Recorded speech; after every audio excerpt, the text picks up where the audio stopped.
کېدو هغه متمرن دی که نه په ډوړې ما و خو هغه دغه جمپ له څنګه سره ټکر کړی تر سړک یې لاندې اچولی وای یو پولډر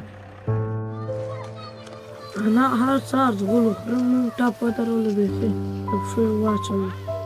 ته ډېرېږې هو تا می خطاب دی ستا زنشوان من چا خبره دې د توغوزه پورې ته په خپله وینې څوک په چا باندې اعتبار نه لري نن ورځ نه مو نارس خدای اوري نه مو بندال مشکل هلکان راسي ما گزار سوي دغه مو عمر دی دغه مو ورځ چې د آینده نسل لپاره خو د خدای راجو اوس خو شکر الحمدلله بېغمې ده نه ټاک شته نه ټوک شته نه څوک دا وایي چې چېرته ځې که تر نیمو شپه په سړک ګرځي هم څوک نشته کولی